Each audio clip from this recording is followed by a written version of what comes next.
I invited my ex-boyfriend Derek to the wedding.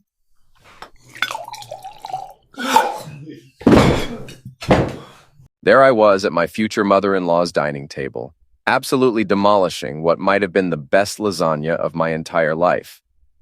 The garlic bread was perfectly buttered, the wine was flowing freely, and I was honestly thinking this might be one of those rare, perfect Sunday dinners where nothing goes wrong and everyone leaves with Tupperware containers full of leftovers and zero emotional damage. Yeah, I should have known better. I really should have known better. Because just as I was reaching for my third piece of garlic bread, don't judge me, that butter herb situation was absolutely insane, my wife Emma decided to drop a conversational grenade right into the middle of the marinara sauce. I invited my ex-boyfriend Derek to my sister's wedding, she said, casual as someone commenting on the weather. He's basically family. If you love me, you'd understand. I'm not exaggerating when I say I almost turned that garlic bread into a homicide weapon via choking hazard. My throat completely closed up like a bank vault.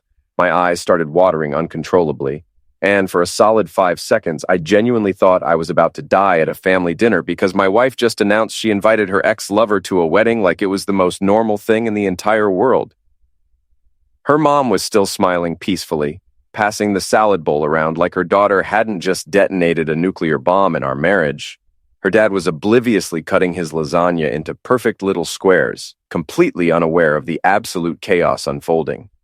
Meanwhile, I was sitting there having what I can only describe as a complete out-of-body experience, watching myself nod like some kind of enlightened monk who just got smacked upside the head with a wooden sandal. I totally understand, I heard myself say in this weird, distant voice. And honestly, I don't know who that guy was because it sure as hell wasn't me. The real me, the one screaming inside my head, was already writing divorce papers in Comic Sans just to add insult to injury. But outwardly, I was the absolute picture of calm acceptance. I nodded, I smiled pleasantly, I even took another bite of lasagna like my entire world hadn't just tilted sideways into the twilight zone. Inside I was running full-speed mental simulations of this wedding disaster, like a supercomputer calculating the end of the world. I could see it all playing out like some nightmare romantic comedy that nobody asked for. Derek catching the bouquet in dramatic slow motion while Emma clapped enthusiastically like he just scored the winning touchdown at the Super Bowl. Derek giving an emotional toast about the one that got away, while I sat there like a decorative houseplant, wondering if anyone would notice if I just walked out. Derek and Emma slow dancing to their old song while everyone whispered, and I contemplated whether it's actually possible to fake your own end at a wedding reception without anyone catching on. The horror movie playing in my brain was so vivid, I could practically hear the dramatic orchestral music swelling in the background. He's practically family, Emma continued, spooning more pasta onto her plate like she hadn't just blown up our entire relationship with one casual statement. We grew up together. He was there for all the big moments growing up. It would honestly be weird not to have him there. Weird. She said it would be weird. You know what's actually weird, Emma? Inviting your ex-boyfriend, ex-lover, because apparently we're using romance novel terminology now, to a family wedding and expecting your husband to smile and nod like some kind of domesticated golden retriever who's just happy to be included. That's weird. That's not just weird. That's a whole new category of bizarre that scientists haven't even discovered yet. That's like inviting a shark to a swimming party and getting offended when people are concerned about the whole teeth situation. Her mom chimed in, bless her completely oblivious heart. Oh, Derek, I haven't seen him in ages. Such a nice young man. Remember when he'd fixed our garage door that one summer? Yeah, I bet he did. I bet he fixed a lot of things around here. Probably why Emma thought it was totally cool and completely appropriate to invite him to witness her sister pledge eternal love to someone while I sat there, wondering if my marriage certificate came with some kind of return policy or money-back guarantee. I nodded again because apparently that's all I was capable of doing at that moment, just nodding like one of those ridiculous dashboard bobbleheads people put in their cars. Sure, honey, that makes total sense. Your ex-lover at a family wedding. Why didn't I think of that? The sarcasm in my voice was so thick you could spread it on toast, but somehow it flew right over everyone's heads like a stealth bomber. Her dad even agreed with me, saying something about how it's good and healthy to stay friends with people from your past, how it shows maturity and emotional intelligence. Right. Friends. Is that what we're calling it now? Because I had a very different word for what was happening here. Emma reached over and squeezed my hand affectionately, giving me this smile that probably worked on me back when I was young and stupid. Wait, that was like 3 hours ago. I knew you'd understand. This is why I love you so much. You're so secure and confident in yourself in our relationship. Secure and confident. Let me translate that for you. You're such a complete pushover that I can literally invite my ex-boyfriend to a family event and you'll just sit there eating carbs like nothing happened. Cool. That's definitely what every man wants to hear from his wife. Hey, babe, I love how you don't have a spine. It really works for me. The rest of dinner was a complete blur of forced smiles and mechanical chewing. I don't even remember what we talked about after that bombshell. Probably wedding decorations or some nonsense about table settings and flower arrangements. Meanwhile, my brain was doing Olympic-level gymnastics trying to figure out how this became my life. When did I become the guy who just accepts that his wife's ex is going to be front and center at a family wedding? When did I completely lose the ability to say absolutely not, like a normal person with functioning self-respect? Her sister, the bride-to-be, didn't even seem remotely surprised by this announcement.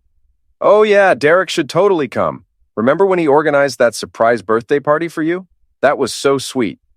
They all started reminiscing like Derek was some kind of family legend, this mythical figure who walks on water and cures diseases in his spare time, and apparently deserves a seat at every major family function for the rest of eternity. I sat there wondering if I was having a stroke, or if this was just what modern relationships look like now. Maybe I missed a memo. Maybe there was some kind of update to the marriage handbook that I never received that said, Chapter 47, enthusiastically support your wife's decision to invite her ex to family functions and pretend like it's completely normal. By the time we left that house, I had eaten enough lasagna to feed a small village and developed what I'm pretty sure was the beginning of a stress-induced ulcer. Emma hummed along to the radio on the drive home, completely oblivious to the fact that I was having an existential crisis in the passenger seat next to her. She even reached over and held my hand at a red light, squeezing it affectionately, like we were in some kind of medication commercial about couples who've figured life out. We pulled into our driveway and she kissed my cheek sweetly. Thanks for being so understanding about Derek. I knew you'd be cool about it. Cool about it? Yeah, I was cool about it the same way the Titanic was cool about that iceberg. Sure, everything looks fine on the surface, but underneath there's complete and total disaster waiting to happen, and probably a lot of people are going to end up in very cold water. I smiled, kissed her back mechanically, and walked into our house wondering at what exact point I'd completely lost control of my own life. Was it gradual, or did it happen all at once? Either way, I was pretty sure I'd just agreed to the most uncomfortable wedding experience of my entire existence, and there wasn't enough garlic bread in the entire world to make that okay. That night I couldn't sleep, not even a little bit. I just lay there in bed staring at the ceiling fan going around and around and around like my thoughts, which were spiraling faster than a tornado in Kansas during peak tornado season. Emma was in the living room humming some cheerful tune while folding decorative napkin swans for her sister's wedding. Napkin swans. Because apparently when you invite your ex-boyfriend to a family wedding, you also need decorative waterfowl made of linen to really complete the experience. The humming was driving me absolutely insane. It was so carefree, so blissfully unaware of the absolute dumpster fire she'd just lit in our marriage with a single casual dinner announcement. Meanwhile, I was lying in bed having a full mental breakdown, wondering if this is what a midlife crisis feels like, or if I'm just finally seeing things clearly for the first time in years. I couldn't take it anymore. I got up, grabbed my laptop, and planted myself at the kitchen table with the grim determination of a man on a serious mission. If Emma thought she could just casually drop, I invited my ex to the wedding, and expect me to roll over like a trained circus seal, she had another thing coming. I wasn't going to make a dramatic scene or start a big fight because, let's be real, that never works out well for the husband in these situations. But I was definitely going to do some research. Call it due diligence, call it self-preservation, call it whatever you want. But I was about to become a detective, and my only tools were Google, social media, and an unhealthy amount of spite. Finding Derek took exactly 2 clicks. 2. I typed his name into Facebook and boom, there he was in all his glory. Shirtless profile picture. And of course he had a shirtless profile picture because of course he did. You know what kind of men post shirtless selfies when they're in their 40s? Men who peaked in high school and are desperately clinging to the glory days like a life raft in the middle of the ocean. Men who think their abs are a personality trait. Men who comment, looking good with fire emojis on women's vacation photos. Derek was exactly that guy. I could tell just from scrolling through his page for 30 seconds. His About section said he was married. Married to someone named Rachel. Not Michelle, like my darling wife had explicitly told me. Michelle, who was supposedly traveling through Europe for work, living her best eat, pray, love fantasy somewhere between Paris and Rome, discovering herself through wine and cobblestone streets. Nope, her name was Rachel, and according to her very active Facebook page, she wasn't gallivanting through European cities at all. She was right here, literally 20 minutes away from us, working as a dental hygienist and posting an alarming number of pictures of her orange cat named Whiskers. She had entire photo albums dedicated to that cat. Whiskers at Christmas, Whiskers in a bow tie, Whiskers judging Derek from across the room. That last one felt very appropriate given what I was currently discovering about Derek's character. I started piecing things together like I was working an actual crime scene on one of those detective shows my dad watches religiously. Derek's Facebook profile showed he was married to Rachel 3 years ago. The wedding photos were still prominently displayed on his page, him in a tux looking incredibly smug, her in a white dress looking genuinely happy and hopeful. There were vacation photos from last summer at some tropical beach resort. There were dinner photos, couple selfies at restaurants, all the normal stuff that married people post when they're trying to convince the internet that their lives are absolutely perfect. But here's the thing that made my detective senses start tingling like crazy. His relationship status clearly said married, but he never tagged Rachel in a single thing, not once. All his posts were solo shots of him flexing at the gym, or him with his bros at sports bars holding beers and making that stupid face guys make when they think they look cool, but really just look constipated. I clicked over to Rachel's page, and that's where things got really interesting and started confirming my worst suspicions. Her posts were relatively normal. Work stuff, cat stuff, motivational quotes about strong women that honestly should have been a massive red flag for Derek if he had 2 functioning brain cells to rub together. But what really caught my attention and made my heart rate spike was a post from exactly 2 weeks ago. Some people really think you won't find out the truth. Spoiler alert, you always do. Cryptic, ominous, the kind of post that makes you go, oh, damn, somebody's in serious trouble. The comments section was full of her friends with those telling emoji reactions, the angry face, the crying face, the supportive heart. Her best friend commented, "You deserve so much better, girl," with approximately 17 heart emojis lined up in a row. I sat back in my chair, laptop glowing in the dark kitchen, and I felt this weird mixture of validation and absolute dread wash over me like a cold wave. Validation because clearly something extremely shady was going on with Derek, and my gut instinct wasn't just paranoid husband syndrome or irrational jealousy. Dread because now I had to figure out what to do with this information that was burning a hole in my brain. Do I confront Emma immediately? Do I pretend I don't know anything and keep investigating? Do I reach out to Rachel and compare notes like we're in some kind of support group for people married to sketchy individuals who can't keep their relationships in their pants? The more I scrolled through Derek's page, the more I wanted to throw my laptop straight out the window. This guy was a walking red flag factory. He posted gym selfies with captions like, grinding and no days off and beast mode activated.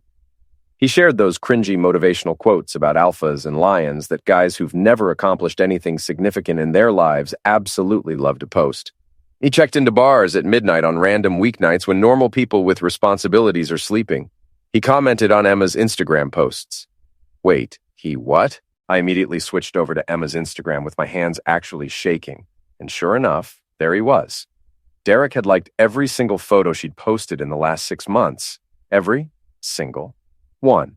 Beach photos, coffee photos, that ridiculous picture of her making duck face at brunch with her girlfriends. He liked them all without exception, and some of them had comments that made my blood pressure skyrocket. Looking great, as always, with a fire emoji. Gorgeous, with heart eyes emoji. One from 3 weeks ago just said, "Miss you," with a sad face emoji.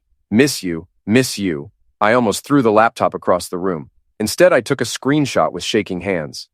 Then I took about 15 more screenshots of various incriminating things because evidence felt extremely important at this moment. Evidence that I wasn't crazy. Evidence that my instincts were right. Evidence that my wife had been lying straight to my face.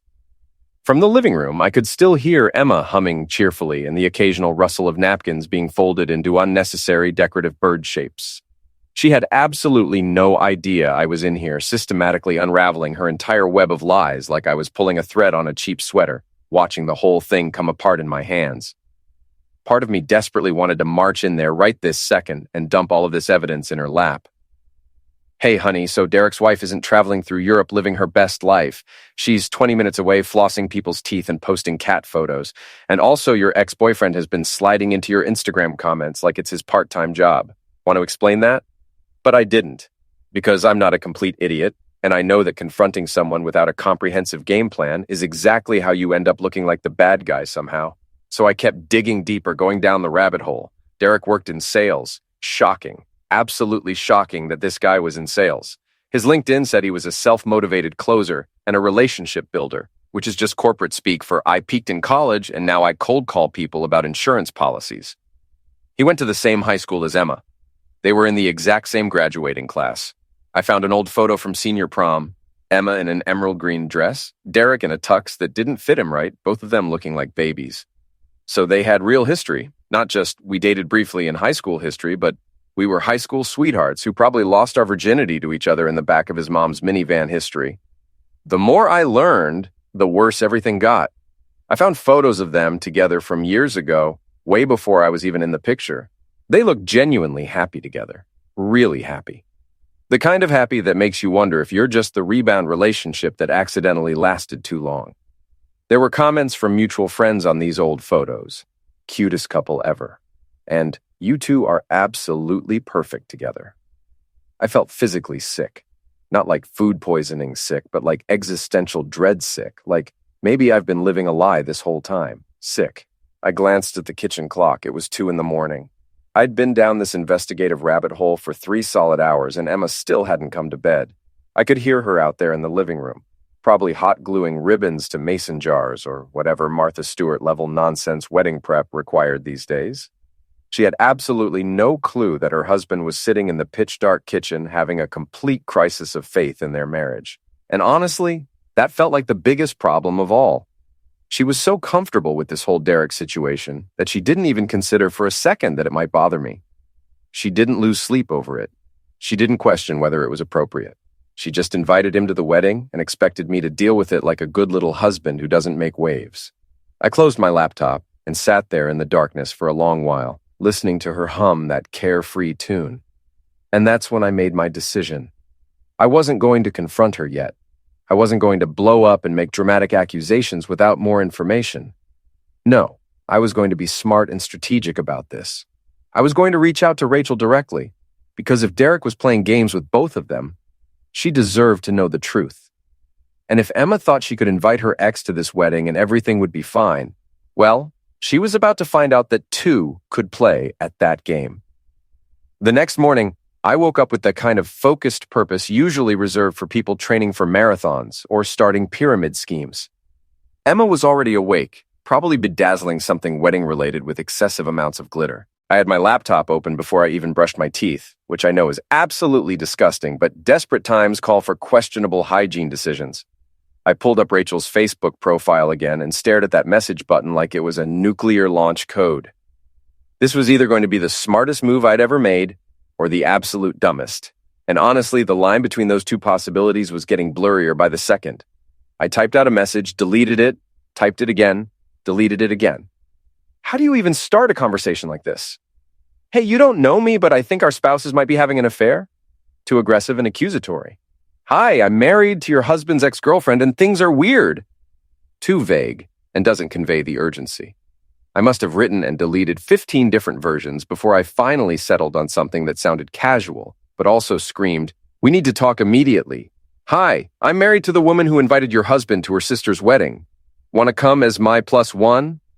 I hit send before I could overthink it anymore, then immediately panicked. What if she thought I was completely insane?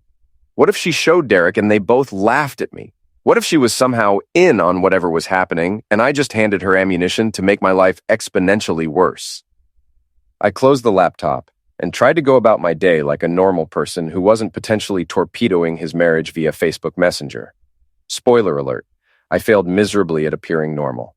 I checked my phone every 30 seconds like I was waiting for lottery results that would determine my entire future. An hour later, my phone buzzed. My heart literally stopped beating. I'm talking full cardiac arrest. Time slowed down, the whole dramatic movie moment. I opened the message with actually shaking hands, which felt ridiculous because I'm a grown man, and this is Facebook, not a hostage negotiation. But there it was, glowing on my screen in beautiful, glorious text. I'd love to crash the circus. 6 words, 6 absolutely perfect words that made me want to do a victory lap around my living room. She got it. She understood exactly what I was saying. She wasn't just understanding. She was down for whatever chaos was about to unfold. Rachel and I started messaging back and forth, and within about 20 minutes, it was crystal clear we were basically the same person living parallel lives of matrimonial deception and betrayal. She told me Derek had been working late for months, the oldest excuse in the cheater's handbook, right up there with my phone died, and she's just a friend. He'd been taking mysterious weekend trips for sales conferences that somehow never appeared on any official company calendar. He'd gotten a new phone recently and suddenly had a password on it, which, come on, nothing says I'm definitely not hiding anything, like suddenly password protecting a device you've had lying around unlocked for years. The more we talked and compared notes, the more the pieces started falling into place like the world's worst jigsaw puzzle. Rachel sent me screenshots of text messages where Derek mentioned having drinks with old friends on nights that coincided perfectly with Emma's girls' nights out. She showed me credit card statements with charges at fancy restaurants across town, the kind of places you go to for romantic dates. Definitely not business meetings. There was even a charge at a hotel in our own city. What possible business reason could there be for checking into a hotel literally 20 minutes from your own house? Either he's having an affair or he's secretly Batman, and I'm pretty sure Batman has better taste in profile pictures. We compared notes like we were FBI agents building a comprehensive case against organized crime. Every little detail fit together so perfectly, it would have been impressive if it wasn't completely destroying our lives. That work conference Derek supposedly went to in March, Emma had a spa weekend with college friends the exact same weekend.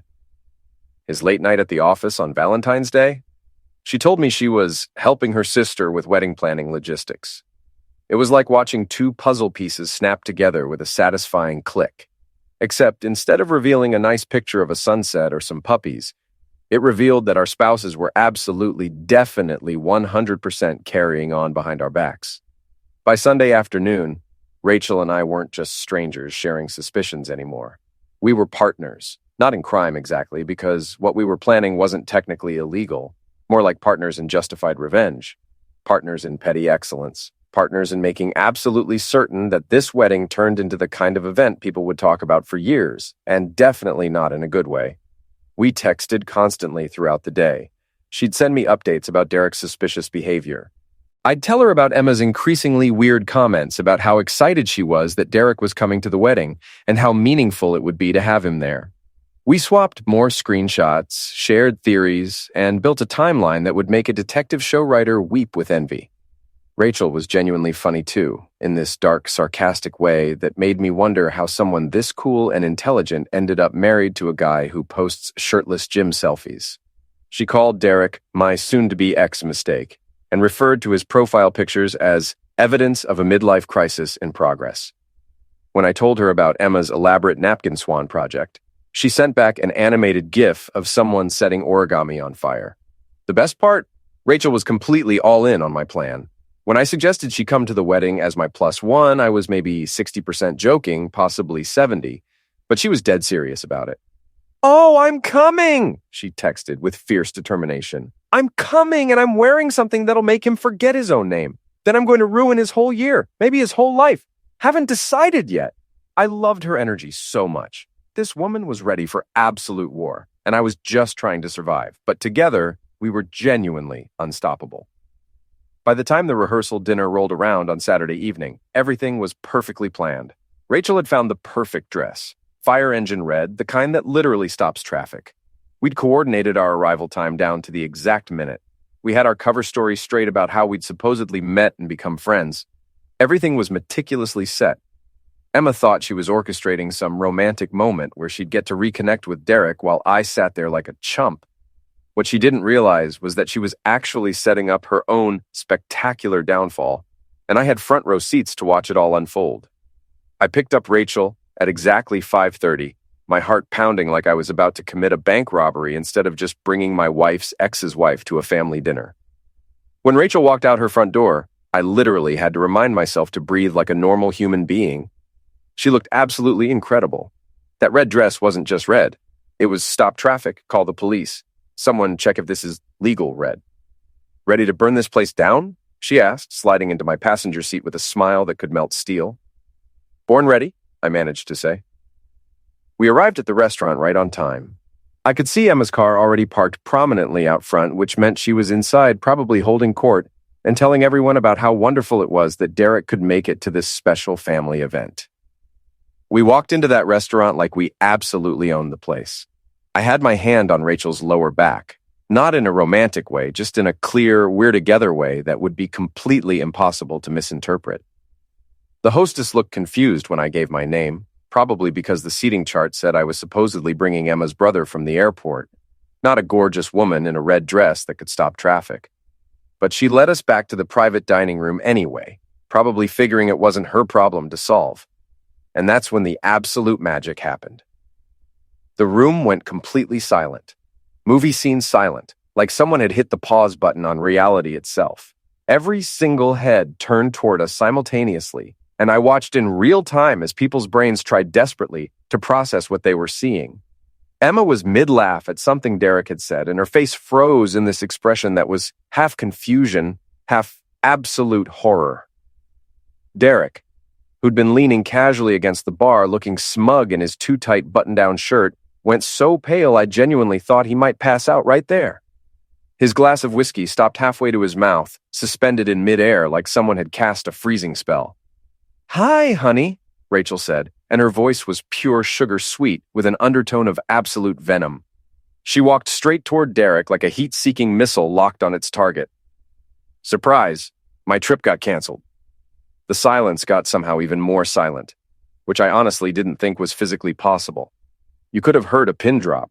Hell, you could have heard a feather gently drift to the floor. "Rachel," Derek managed to choke out, his voice about 3 octaves higher than normal.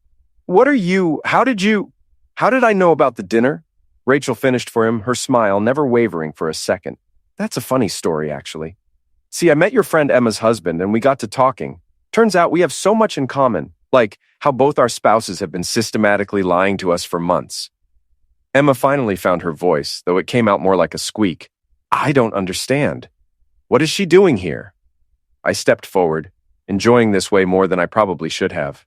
"This is Rachel, Derek's wife. You know, the one you explicitly told me was named Michelle and was traveling through Europe. Turns out her name is Rachel, and she's been right here the whole time. About 20 minutes away, actually. Funny how that works." The room absolutely erupted. Sarah's parents looked devastated. The bride looked like her world was ending, and Emma and Derek. They looked exactly like what they were. 2 people who'd gambled everything on reliving high school glory days and lost spectacularly. The dinner never actually happened. People left within minutes. But the confrontation continued, and the truth came pouring out. By the end of it, Emma's dad had promised to reimburse me the $18,000 I'd spent on wedding deposits, and both marriages were effectively over. 3 months later, I took that money and went to Italy. That's where I met Sophia, smart, funny, genuine. When I told her this whole insane story over homemade tiramisu, she laughed until she cried. "That's the most American thing I've ever heard," she said, grinning. "You're crazy." Maybe I was, but at least I was finally free.